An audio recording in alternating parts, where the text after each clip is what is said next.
Good morning and welcome to another St. John Lenten devotion. I want to start off today by asking you, have you ever seen pride, your pride or somebody else's pride, begin to get a little bit out of hand? I think to some extent, a measure of pride, a measure of self-confidence, and even a competitive spirit is kind of healthy. But there is a point at which it seems to get a little bit out of hand. If you're on a team and teamwork really matters, and you've got a couple people who really want to assert the notion that they're the team's most valuable player, or maybe you're in a workplace environment where a similar thing happens, there comes a point where if you're trying to make it known to your teammates that you are the most valuable player, things get a little bit tense. So listen to today's reading from the Gospel of Mark, chapter 9, beginning with verse 33. Then they came to Capernaum, and when he was in the house, Jesus asked them, "What were you arguing about on the way?" But they were silent, for on the way they had argued with one another who was the greatest. He sat down, called the 12, and said to them, "Whoever wants to be first must be last of all and servant of all." Then he took a little child and put it among them, and taking it into his arms, he said to them, "Whoever welcomes one such child in my name welcomes me. And whoever welcomes me welcomes not me, but the one who sent me."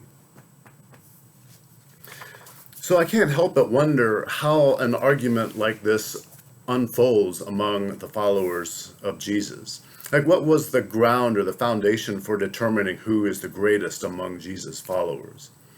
Was it the first to be called? Was it the one with the least sketchy past? Or was it the one with the most sketchy past? The one who was forgiven the most and therefore must love Jesus the most? Was it the one who was most literate who was the greatest? Did Jesus appear to have a favorite? And then finally, I wonder what it must be like to be called out by Jesus. It's kind of interesting to me how when Jesus asked them what they were arguing about, first of all, they all realize Jesus knows they were arguing. And then they're silent, kind of like a group of children who just got in trouble with the teacher. Will no one make their case to Jesus?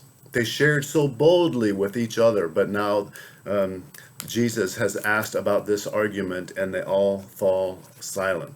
It's like all of this pride, this hubris is just completely deflated in the presence of Jesus. And so Jesus is teaching his followers, in order to become first, you seek to be last. You seek to be the servant of all. And I've been thinking in recent days, in terms of all of this, people being asked to stay home. There's a lot of essential versus non-essential. Essential workers are allowed to go to work. If it's not essential, you're asked to stay home.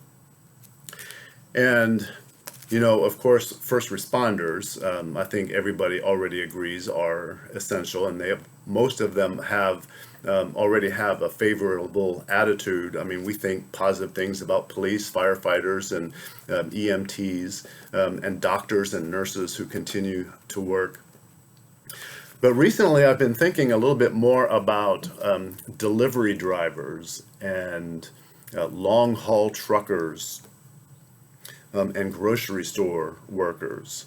We don't often think about those as great vocations, but now if they're not working, then no toilet paper.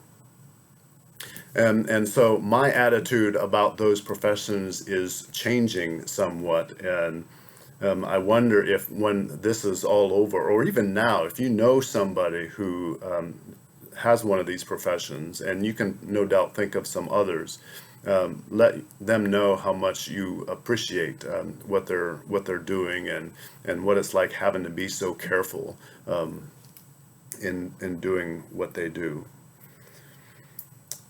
So I want to close again today with a brief prayer. Holy God, we rejoice as you lift up those who serve. Show us new ways to support and serve others. Amen. Okay, everybody, be safe and have a great day.